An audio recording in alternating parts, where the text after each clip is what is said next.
अस्सलाम वालेकुम जी। अच्छा, आज हम लाहौर में एक साइट पे मौजूद हैं। यहाँ पे तकरीबन 125 किलोवाट के करीब सोलर लगा हुआ है। और जैसा आपको पता है कि हम अक्सर वो डिस्कशंस करते हैं जो ज़्यादा सवाल आते हैं टेक्निकल, तो हम उसी साइट पे खड़े होकर डिस्कस करते हैं ताकि आपको समझने में आसानी हो। तो एक सवाल जो बहुत ज़्यादा आता है ना, वो आता है लाइट अरेस्टर के बारे में। लाइट अरेस्टर कौन सा लगाना है, कैसे लगाना चाहिए।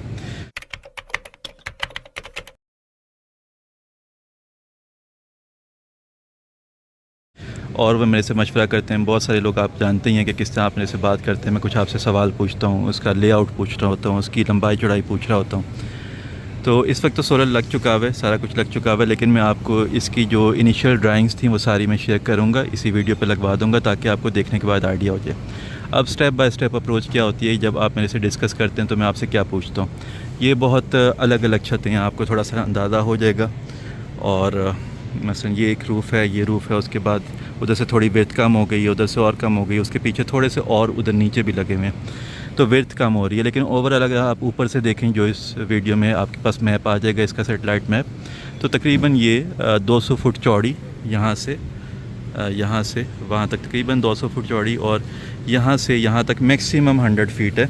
उसके बाद कम भी हो जाता है, जिस तरह यहाँ पे कम हो गया। तो ये एक रैंडम सी छत है, ब्रेक होके मुख्तलिफ सेक्शंस बने हुए। लेकिन अगर हम इसको ओवरऑल देखें तो आपने आसानी के लिए मुझे ओवरऑल सबसे पहले लंबाई और चौड़ाई बतानी होती है।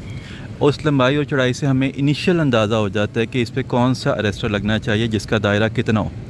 अब मैं आपको स्टेप बाय स्टेप बताता हूँ कि फ़र्ज़ करें कि अगर हम इस छत को कवर करने की कोशिश करते कॉपर के अरेस्टर से, ठीक है, जिस तरह अगर ये इत्तेफाक से लगा हुआ है, ये कोई दूसरी फैक्ट्री है, इस पर आप देखें कि ये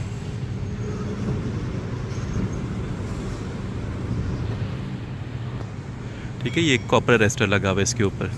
तो अगर हम इस कॉपर अरेस्टर से इस छत को एक्चुअली टेक्निकल डिज़ाइन से कवर करना चाहते तो उसका डिज़ाइन कैसे आता। तो ये आप देखें ज़रा, ये आपको एक मैप नज़र आ रहा है। ये जो रेड कलर की बाउंड्री आपको नज़र आ रही है, ये इस छत की बाउंड्री है, जो कि क्लियर की हुई आपके लिए कि ये छत है उसकी, क्योंकि साइड पे मैप और भी मौजूद है। और उसके ऊपर आप देखें कि मल्टीपल कॉपर अरेस्टर लगाने पड़े हैं। इसकी काउंटिंग आप देख लें कितनी है टोटल। ये जो दरमियान में ग्रीन कलर का एरिया है, वो एक अरेस्टर का कवरेज एरिया शो कर रहा है, जो एक ग्रीन कलर का सर्कल बना हुआ है। और जो रेड कलर का डॉट है उसके सेंटर में, वो उस अरेस्टर की पोजीशन है जो उसका रेडियस वो कवर हो रहा है।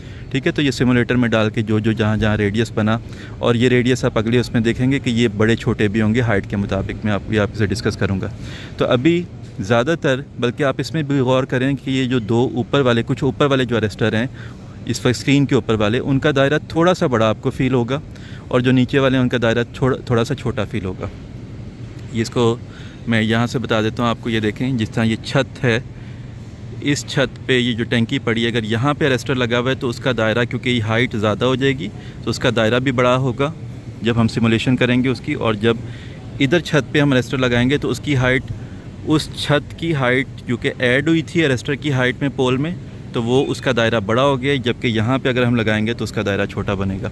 तो इस तरह मल्टीपल दायरे बना के आप देखें कि ये कॉपर अरेस्टर कितने ज़्यादा लगाने पड़े। और इसकी हम कॉस्टिंग करें तो बहुत ज़्यादा होती है, क्योंकि एक तो इतने मल्टीपल पोल बनाना, उनकी इंस्टॉलेशन करना, सिविल वर्क करना, फिर उनको या तो इंटरकनेक्ट करना है वायर्स के ज़रिए, या उनको मल्टीपल अर्थिंग के ज़रिए कनेक्ट करना है, तो अर्थिंग की कॉस्ट बढ़ जाएगी या वायरिंग की कॉस्ट बढ़ जाएगी।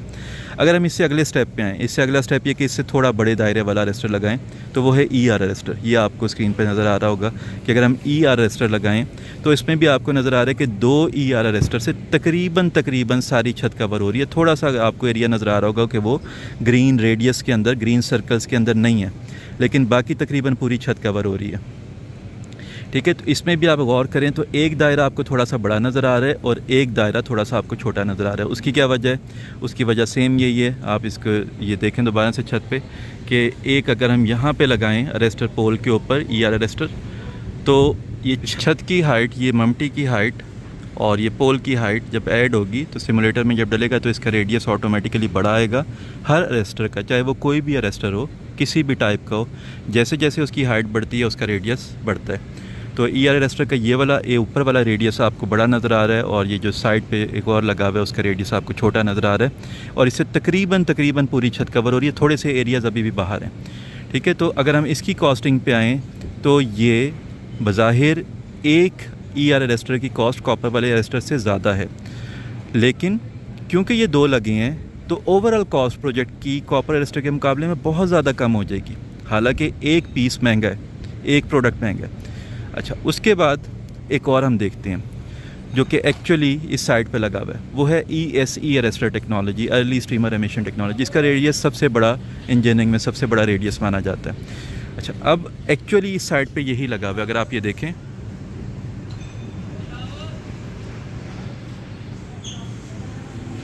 तो आपको ये पोल के ऊपर नज़र आ रहा है, ये यहाँ पे लगा हुआ है। अब हम इसका ज़रा मैप देखते हैं।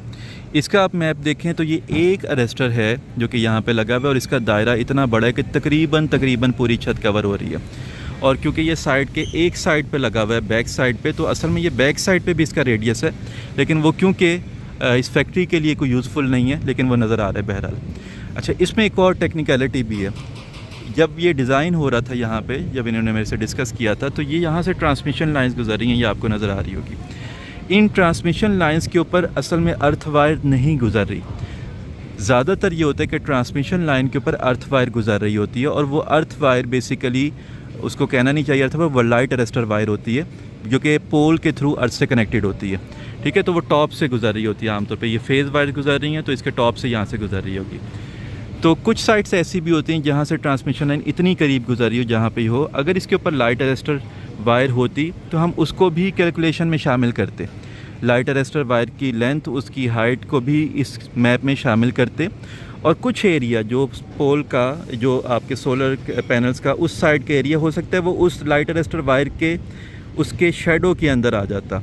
ठीक है, इसका रेडियस कहलाता है, लेकिन जो ऊपर की वायर है उसका रेडियस नहीं होता, क्योंकि वो लेंथ में इस तरह हॉरिजॉन्टल जा रही होती है, तो उसका शेडो के अंदर आ जाता है। तो अगर वो होती, जो कि नहीं है इस वक्त, तो हमारा बहुत सारी चीज़ें यहाँ से सोलर पैनल एरिया उसी से कवर हो जाता है, लाइट अरेस्टर से।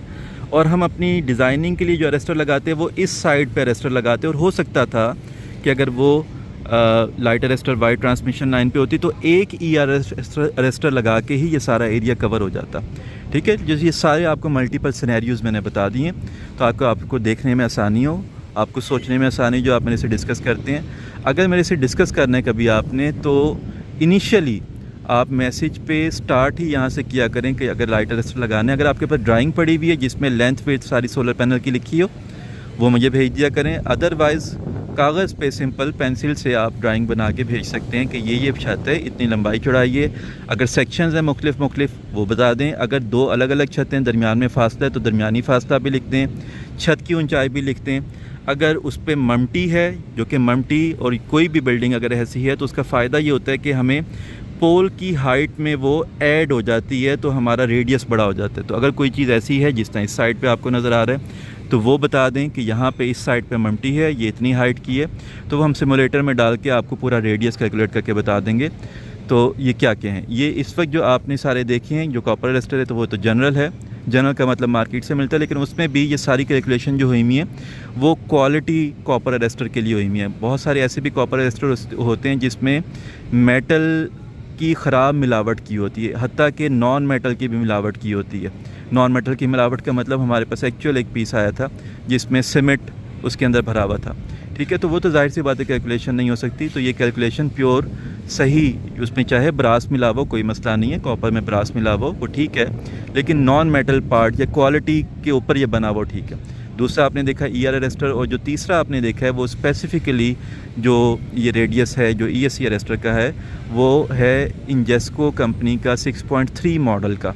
ठीक है, क्योंकि हर कंपनी का जो ESE अरेस्टर है उसको जब हम सिमुलेटर में डालेंगे उसकी डाटा शीट्स के मुताबिक, तो उसका रेडियस फ़र्क आएगा। तो ये जेनेरिक नहीं है सारी बातें, ये स्पेसिफ़िक टू अरेस्टर है जो आपने देखा, जो मैप आपने सारे देखे, लेआउट देखे, और साइड डिपेंडेंट है। यानी कि इस साइड पे ये मैप आ रहा है, इतनी हाइट है, ममटी की हाइट ये है, पोल की हाइट ये है, ये वाली कंपनी है, ये वाला मॉडल है, तो उसके बाद ये रेडियस बन रहा है। तो ये सारी चीज़ें आप डिस्कस कर सकते हैं ताकि आपकी साइट पे एक्चुअल टेक्निकल काम हो, आपको कॉन्फिडेंस हो कि आप बिल्कुल इंजीनियरिंग के मुताबिक काम कर रहे हैं।